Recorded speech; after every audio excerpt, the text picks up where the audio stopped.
Welcome. You're listening to Sports Econ 101, the show where we discuss sports topics from a business perspective. I'm your host, Edward Brown, along with my co-host, Mike McNabb. Russell Jackman is off today. At each commercial break, we're going to ask a sports trivia question. And since we just love baseball and going to get into the playoffs here in a few months, we have to have some more baseball questions. And today we do have a special guest who Mike will introduce pretty soon. And it's very poignant at this time because of what's going on in the Olympics. So we'll be definitely talking about this. One thing I did want to mention just really quickly with the Olympics, I just noticed Simone Biles and Jordan Childs, I guess pronounce her name, very classy to cheer on Brazil's Rebecca Andrade when she beat them for the gold. They cheered her on and was very respectful. I like that. That's the way Olympics should be. Yeah, right? I think you just nailed it. Right. I believe that is the spirit of the Olympics. And don't tell me you're. Sorry, go ahead. That's definitely the spirit of the Olympics, right there. Absolutely. I mean, that's summed up beautifully. It really is. I don't think there's a greater compliment towards a fellow competitor, and it's great to see stuff like that. You know. Right. Real quickly, I gotta let the audience know. So, Mike is recording in Jacksonville, Florida, where he's had a tornado warning, and our special guest, Payton McNabb, is in North Carolina, and she's experiencing a little bit of weather conditions, so it may be a little bit spotty. We're going to do the best we can. Mike, tell us just really quickly who is going to be our guest in the next segment. Well, barring this tornado doesn't blow the house over, a very special young lady named Payton McNabb. Payton is an athlete, very bright young lady, funny, intelligent. She is the perfect person to talk about. She was a high school volleyball player in North Carolina, and she knows a little something about what it's like to compete against a transgender athlete. She's our expert, and we can't wait to talk to her. Okay, stay with us. Sports Econ 101. We'll be right back. Welcome back to Sports Econ 101. I'm Edward Brown, along with my host. Sorry about that. Mike McDowd. Russell Jackman's off today. And Mike, please introduce our guest. Isn't Russell Jackman out on what we like to call assignments? Have you ever hear that when broadcasters can't be there? He's out on assignment. Anyways, I love it. Yeah, no, there's a lot going on in the world of sports right now, and especially with what's happening at the Paris Games. One of the biggest hot topic conversation and I should say items that's happening is the fact that there are two transgender boxers that are competing in the Olympics against women, biological women, real women. And our guest who is standing by is a very special young lady. Her name is Payton McNabb. She actually is a ambassador for the Independent Women's Forum. Payton was a high school senior in North Carolina, a volleyball player. Oh, by the way, a 3-sport athlete. So she's a stud. She does it all. And she had quite a personal experience playing against a, quote, biological male athlete that literally, and I do say literally, transformed her life. She has unfortunately become an expert now in the subject and topic of transgender athletes. But she is standing by on her phone. Payton, welcome to the show. Thank you so much for joining us. We really appreciate it. Absolutely. Thank y'all so much for having me.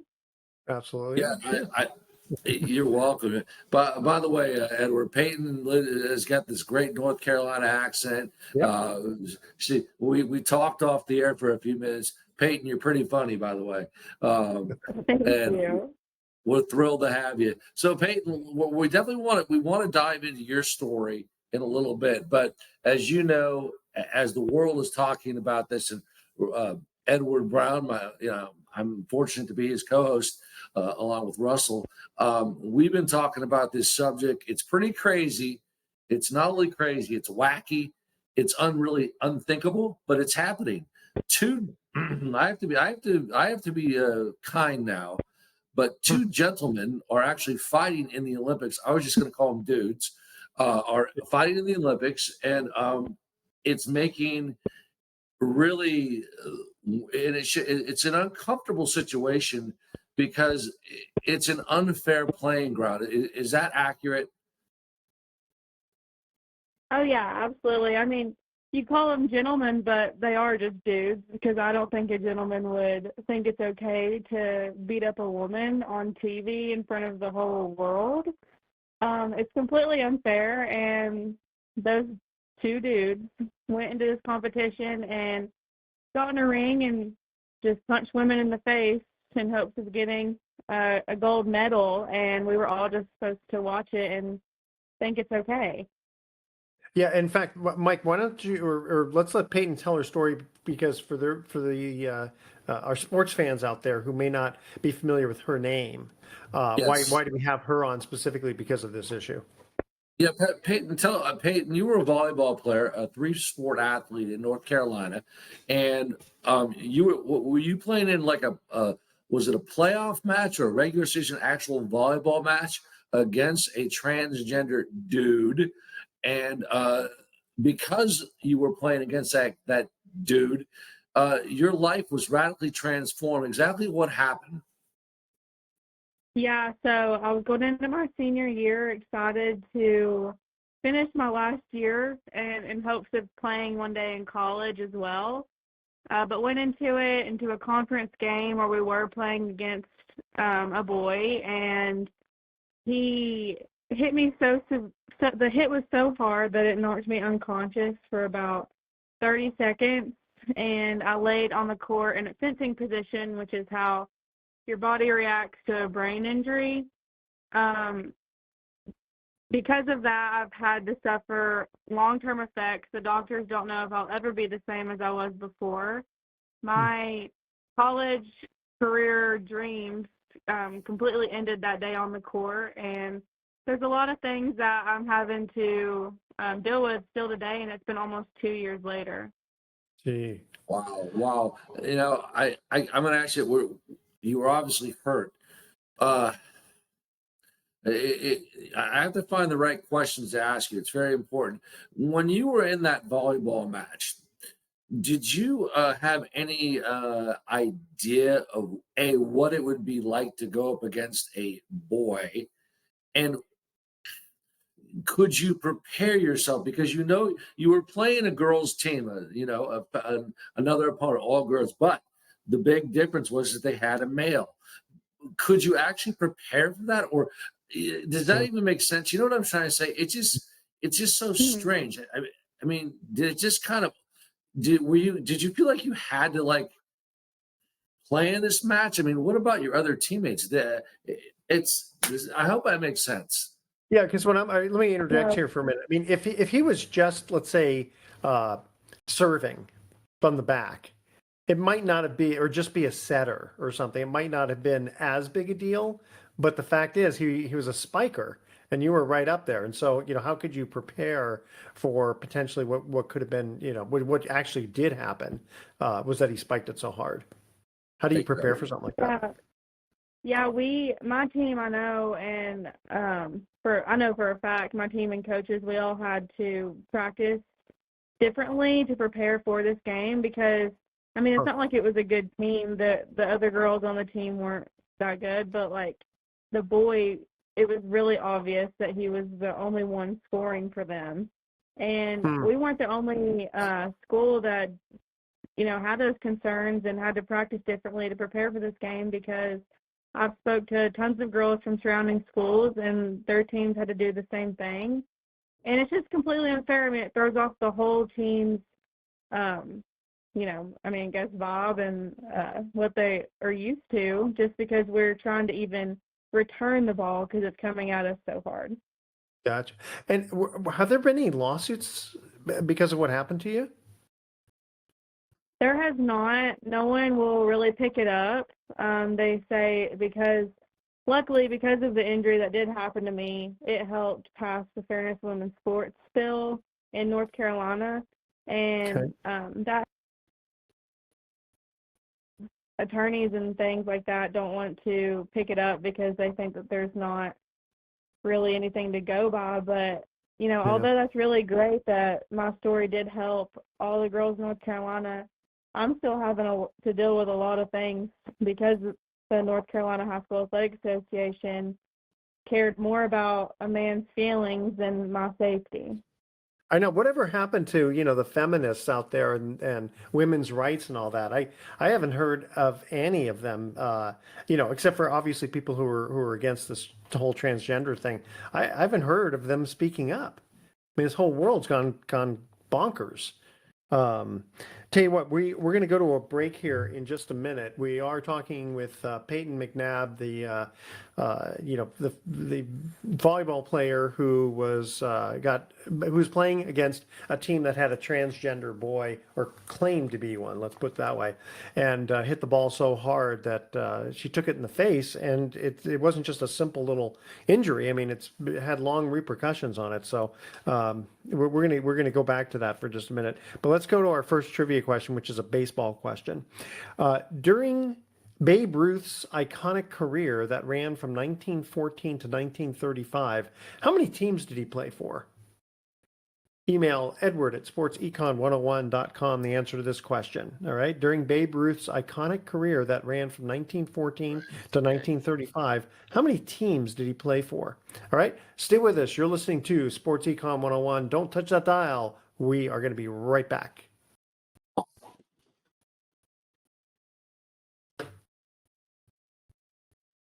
Welcome back to Sports Econ 101. I'm Edward Brown along with Mike McDowd. As Mike said, Russell's on assignment. That's why he's not with us. We do have a special guest. Before we do that, though, let's answer our trivia question. During Babe Ruth's iconic career that ran from 1914 to 1935, how many teams did he play for? Well, I definitely know two. The Yankees, the Red Sox. Did he play for the Braves as well? He did. Yeah. Was that what you were going to say, Peyton? It was 3 teams. Boston The 3 Braves. teams. Yep, that's very good. See, she knows her baseball. It's funny because I think if I'm not mistaken, he was drafted by Baltimore Orioles, but then he got traded even before he played to the Red Sox. All right, Mike, why don't you go ahead? You're gonna make a comment. Yeah, he grew up in Baltimore. That's right. He was an orphan. And one of his greatest influences was, well, believe it or not, was a Catholic priest who kind of took him under his wing.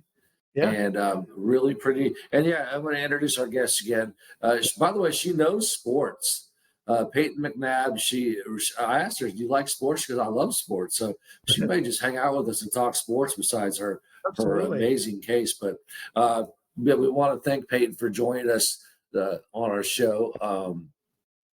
Peyton's a very special young lady, an ambassador of the Independent Women's Forum, and an outstanding North Carolina high school volleyball player, a 3-sport star, and one match that forever changed her life. As she articulated, played a team that wasn't very good, but on that day, that team was led by a male, a boy, and because of his physical strength, it forever changed Peyton's life. And Peyton, I didn't really articulate my question very well, but when you went into that match, and I know you said you and your team prepare differently, but was it did it just kind of, when you play the match, are you just kind of going through the motions and then you're playing against this male who every now and then hits the ball, but then when he uses his physical strength, does everything kind of change, if that makes sense? Yeah. I mean, for me, I had been playing against this boy for a few years. He didn't really hit puberty until guys usually do. And so then it started being really more evident that this is an issue that we were actually facing, because being from rural North Carolina, this is not something that we see ever. And we never thought we would have to be dealing with this. So we had no idea what to do. A lot of people, tell me, you shouldn't have played and things like that. But this is almost 2 years ago, and if it was Yeah. today, we would have just not played. But at the time, we actually had no idea what to do. Yeah, you expect it maybe in San Francisco or New York or some liberal place, but rural North Carolina, you wouldn't think so. Um, have you been in contact with Riley Gaines at all? Yeah, look, I'm very blessed. She's a good friend of mine, and Okay, I good. absolutely love her. She's just as awesome behind the screen as she is on the screen, and she really Good. has been such a blessing to women's sports. I mean, and the thing is, I mean, she lost out on, some let's say financial accolades that sort of thing. But I mean, you took it in the chin, so to speak, in the face, because I mean, yours is more of a physical, like a real damage. I mean, what does your future look like? How serious going forward? Yeah, like I said earlier, the doctors don't know if I'll ever be the same. My life has been changed drastically since that day. I've had to get extra help in school, and because I can't comprehend as well. I'm not doing as good as in school, and I used to be like a great student, and now it's just little things like that are just so much harder for me, and they shouldn't be, and it was 100% avoidable. So I think that's why it's just so frustrating, but I believe that everything happens for a reason, and the Lord Mhm. had a plan for me, so I'm just going to continue to fight the fight. That's a great outlook. That's Yeah, a I that's mean, a really good outlook. it's Yeah, just I so mean, well. yeah, and then, I mean, you're obviously, yours is a very serious injury, and you look at like what happened in the Olympics, where the Italian boxer basically after 46 seconds realized, you know what, my life is potentially in danger here. So she decided to stop, which was probably smart. But can you imagine your whole life? I mean, the same thing with you, Peyton. I mean, you worked, for years and years, being in all the sports, and who knows what college. Well, if you were going to go into college sports, I mean, were you going to get a potentially an athletic scholarship? Yeah, I was in line to get one for softball because that was my main sport, and I absolutely love it. It's my main sport, and I miss it so much. But I think that, or I know that the work I'm doing now has more of a purpose than that. Mhm. So I'm just trying to be grateful. And yeah, like what you were saying about the Olympics, those girls have worked their entire life to play and perform on the biggest stage of all time, really. And just for her to go out in less than a minute because she, like you said, she Yeah. did. I mean, it just kind of makes me kind of think back, to all this craziness that it's like, do I get to go to, and I've said this before in the air, you haven't heard of Peyton, but I know Mike has. I mean, do I get to go to, the NBA and say, I want to play in the NBA, but because I'm smaller than everybody else, everyone else has to play on their knees to make it more equitable for me? No. I mean, it's just ridiculous that. I know one point I was going to bring up. There was a woman, I think she was from Jamaica, if I'm not mistaken, and she was a track star, and she naturally had more testosterone, but it was totally natural. And the Olympic Committee was going to force her to take more estrogen type or anti-testosterone, whatever drugs, in order to even the playing field, so to speak, which is ridiculous because that's the whole idea. If you're just completely natural like that, well, that's just how you're built. Like LeBron James is 6'8", he's not 6'1". So you don't do something to hinder him. But for these other things, just typically men have, they've talked about it that, with all the bone structure and the breathing, like for swimming, etc. And for that boy to be able to spike the ball as hard as he can, that's just a natural testosterone type thing. Yeah, I mean, men are just biologically made different, and that's the Yeah. whole reason we have. Title IX, yeah. Hey, Peyton, I got a question. When that injury happened to you, were you taken to the hospital immediately? That's A, and B. I know you are. You also suffered some paralysis as well? I mean, this wasn't just. This was a serious injury that potentially could, you know, end a life. Went to the doctor, and with concussion protocol, they want you to stay home for a few days and see if it gets better or worse. It just kept getting better, or it kept getting worse for me. My dad is an EMT, and he was,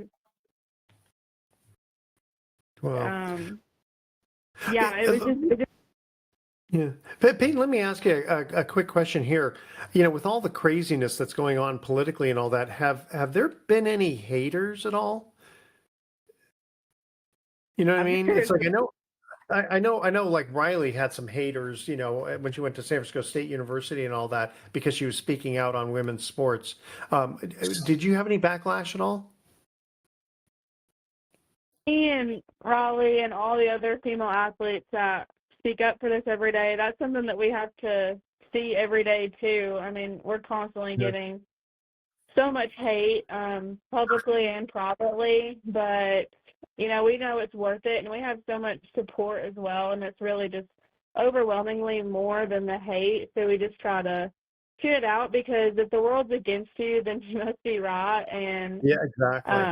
I know I'm right, and I'm doing it for a good reason. And you know, it's not about me; it's about all the females that deserve these rights that they rightfully deserve. So we know that there's a greater. Why don't they just get rid of Title IX completely and just say, hey, all men and women, you know, men can play in the NBA, in the WNBA, and just get rid of all women's sports. Whoever the best person is wins. I mean, that's the whole reason why they came up with Title IX, is to separate out so that women can have their own sports, you know, for safety, and then to make the playing field even. It's so funny. Mike and I are more angry than a lot of the women are, you know? I mean, know, it's crazy. Peyton, can you imagine? And you know, you're the perfect person to talk about this. Two things. No dude has said, you know what? I'm playing in the WNBA. No dude has said, I'm playing in the U.S. women's national soccer team. So why not? Why not? Tennis. Why can't they? Yeah. And tennis would be a good one. Have you heard? I mean, it's hard to believe we're even having this conversation. It's so ridiculous. I mean, what do you think about that, Peyton? Peyton, hold on. Tell us when you get right back. We got to go to a quick break here. They have these hard breaks, so unfortunately we got to do it then. Okay, another baseball question. Okay, this one's a tough one.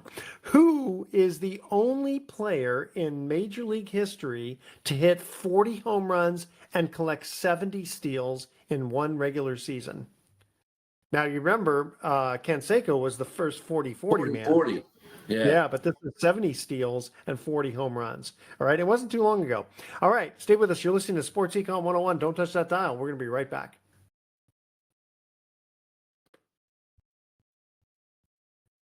Welcome back to Sports Econ 101. One more time, I'm Edward Brown, your host, along with Mike McDowd, our special guest, Payton McNabb.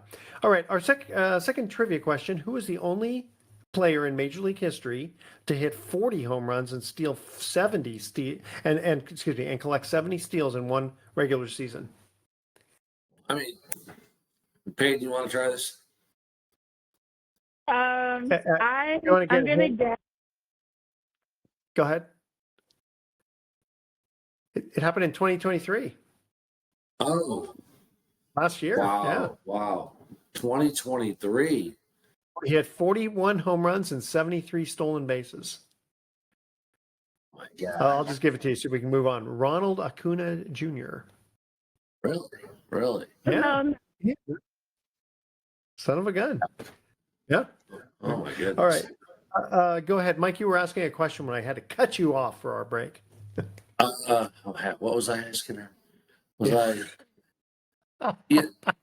I know I was going to. First of all, I want to mention the fact that Payton McNabb is our very special guest. She's a representative of the Independent Women's Forum, and she really knows this subject. We're talking about transgender male athletes competing against women. And of course, in high school, just a few years ago, she played in an important volleyball match that forever changed her life and was injured against a male. But Payton, we were talking about the fact that, in the WNBA or the Women's Professional Soccer League, no male has said, you know what, I am now a dude, or excuse me, I'm now a female, and I'm going to play in the NBA. Allow me to play. First of all, Payton, I don't think it's ever going to happen. They're never going to let it happen. Yeah, that would be worse. Honestly, I feel like it might get to the point of that because, who would have thought that they would have let men participate in women's boxing? But that's what's happening now, and that's the reality. So who knows? It looks like it's heading that way. Yeah, and that's the thing. It's kind of upsetting the whole. Like when people are wondering what's going on with the Olympics, that's kind of what everyone's focusing on now. Right. It's like nobody really cares who did who won the shot put, but everyone's wondering what's going on with these transgender boxers, right? Well, yeah, and Payton and Edward, what is it going to take? First of all, Payton, you were hurt very badly. Is it going to take a woman being killed by a man? Because that is just, that God forbid that, okay? Sure. So I pray that never happens, but we may be at that. Payton, actually, Payton, I did want to ask you a question. I didn't want to forget this. Did that boy, did he ever apologize or get in touch with you? No, he never apologized. He did reach out shortly after I spoke out for the first time at the North Carolina General Assembly, and he sent me a message on Instagram. It was really, there was no remorse in it. It was just like a hateful comment. I didn't respond, but that's the only, kind of contact we've had ever. Wow. Is he still claiming he's a girl? It's really simple. XY chromosome or XX chromosome. But of course, in this here United States, when you have a Supreme Court justice who doesn't know the definition of a woman, nothing else surprises me, right? And what's so funny? I think about that. It would have been so easy for her to just say, when the question comes up, I think by Blackman, the senator, when she says, can you define a woman? All she had to say was someone who has XX chromosome. That would have been a very simple answer. But couldn't do it because she wasn't a biologist, right? Crazy, I tell you. Are you able to do any sports at all, Payton? Like you said, I was a 3-sport athlete my whole life. Basketball and softball came in after volleyball. I was out the whole remainder of my volleyball season, and the injury happened at the beginning of it, so that was a really hard time for me. My parents were really worried about my mental health because I started getting super depressed, being out of what I was so excited to do. So they let me play, but my coaches were absolutely amazing. They watched me constantly. I could only do certain things, and it was just frustrating. I couldn't perform the way I had in the past, but I still wanted to finish, and I probably shouldn't have, but I did, and I'm very proud of myself that I got through those seasons, but it's just sad that I couldn't go further. I can only imagine your teammates were just ecstatically supportive of you. I had the best girls around me. It was really sad because after I got hurt and had to be taken out, we had to put in our freshman setter who we had pulled up just for that game, and she had to go in and play for me after she just saw what happened to me, and she was shaking and crying because she was so scared. Oh my gosh. And it was just heartbreaking to see that, and all the girls were terrified, but they had to finish the game. And so yeah, that's one part of the story that I don't know if anyone else has talked about. I've seen this on TV. They've shown videos of it. I've watched Newsmax. You've been interviewed, etc. But I don't remember hearing this part of the story. Did you, Mike?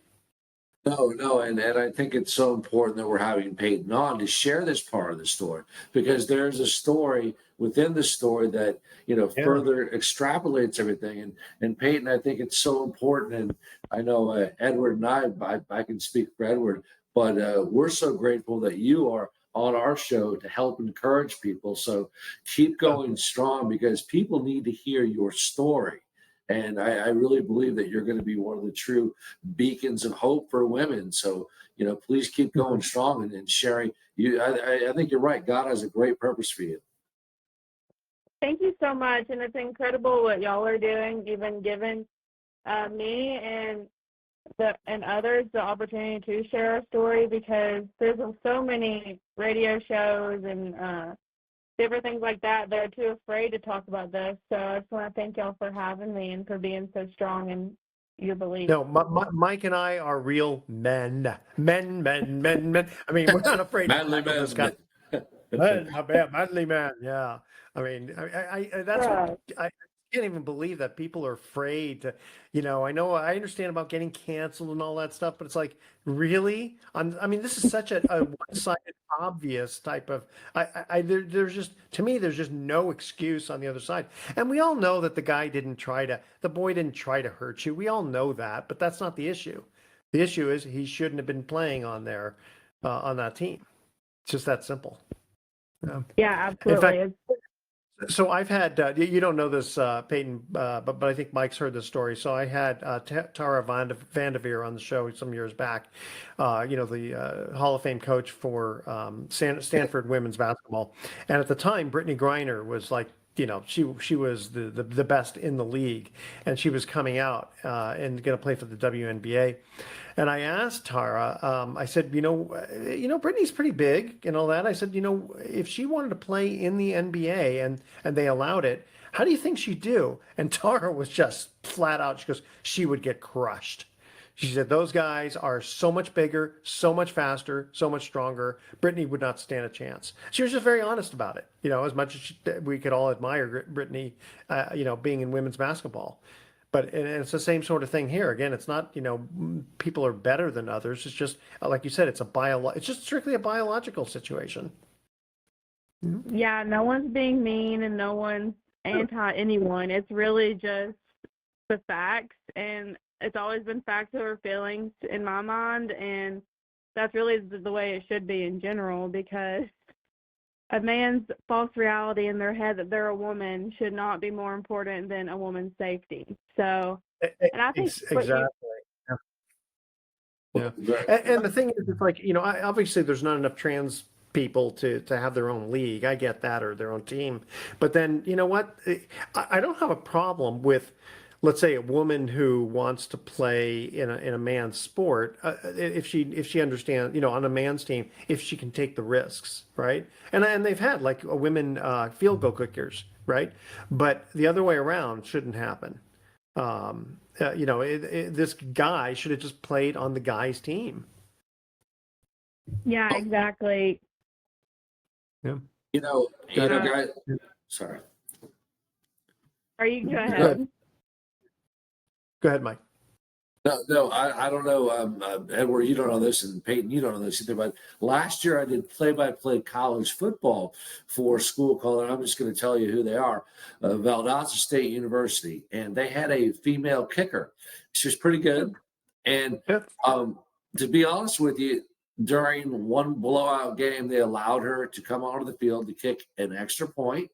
She made it. It was beautiful. It was a very nice experience, but what I'm getting at is, like, truthfully speaking, she made the team. Don't get me wrong. She has ability. She's good, but she would not be playing in a regular season game with those biological men, because she was good enough to make the team. Yes, she got in. It was more like PR, but so I mean, the playing field, levelly speaking, there's such a vast difference. That's just one point I want to make. Hey, Payton, one important question. You said you were being recruited in softball. Were you a Division I player, Division II, or NAIA, or where were you being recruited? It was like D2 and different things like that. It was like difficult because I was a 3-sport athlete, so I was having to make the decision on what I would want to do. But softball was my true love, and I'm very thankful I had the opportunity to play in general. But I would have loved to continue. I was a catcher. Oh, your catcher. Oh, wow. That's the most important. That's the hardest. That's the hardest. My daughter was a third Oh, base wow. player. Yeah. Third base She person. first base person. Yes. And she was good. It's funny once she got to college, it was going to be more just academics, but she still misses it and would like to play. But I could see where, when you got hit the way you did, the hand-eye coordination, I mean, it'd be a little bit too dangerous probably at this point. Yeah, it was Right. way too dangerous. Even the officials, so I would still try to catch and stuff, and if a foul ball hit me or anything, the officials even knew about the situation, and they would stop the game completely and have to get checked, every time. Yeah. Oh, Sucked, wow. but at least I was Yeah. getting to finish out, I guess. Yeah, hey, Peyton, I bet you didn't play against any dudes who were playing softball, did you? No, I didn't. See, and what was the third sport you were playing? What you said your three Basketball. sports, but hoops. Basketball. Yeah, she said Wow, basketball. wow, Yeah. you're a heck of an athlete. Impressive. I know. Very good. Well, I'll tell you what, we're going to go to our last commercial break here. And we've had Payton McNabb on. It's been an absolute pleasure. Stay with us because you're going to enjoy our thoughts for the day. We always have some fun thoughts for the day, okay? We always got to leave it on a high note. All right, but here's our third trivia question on baseball. Which player currently holds the most grand slams hits in Major League history? Now, we're not talking the World Series because that I believe is Mickey Mantle. But this is which player currently holds the most grand slams in Major League history? All right. Stay with us. You're listening to Sports Econ 101. Don't touch that dial. We're going to be right back with some closing comments. Welcome back to Sports Econ 101. Last time for today, I'm Edward Brown, your host, along with Mike McDowd, our special guest, Payton McNabb. All right, third trivia question. Which baseball player currently holds the most grand slams in Major League history? I think yes. Yeah. Yes, go ahead. I want to say you're going to think I'm nuts, but at one point he was the man. Willie McCovey? No, actually, it's Alex Rodriguez, 25 in 22 seasons. All right, Mike, you want to make a quick comment here? Yeah, the Olympics never doesn't disappoint us for a second. I want to say congratulations to the favorite of the Olympic surfing guy from Brazil who was favored to win the gold medal. Chose to leave the Olympics because the IOC forced him to remove his images of Jesus Christ on his surfboards. And he said, "You're not going to let me do it? Okay, I'm leaving." So to him, I believe that he'll receive his gold medal in heaven someday. There you go. All right. Payton McNabb, thank you so much for joining us on Sports Econ 101. Your story is phenomenal. And here's our thoughts of the day. So the hardest job ever is working in a bubble wrap factory. Can you imagine how much self-control you'd need? Always want to be popping those bubbles, right? And my keyboard was broken. I kept hitting the escape key, but I'm still at work. That didn't work. All right. Tune in next week to the Sports Econ 101. We're going to be discussing sports topics from a business perspective and asking more sports trivia questions. Thanks for listening. On behalf of our team, I'm your host, Edward Brown. We'll see you next week. USA. So long.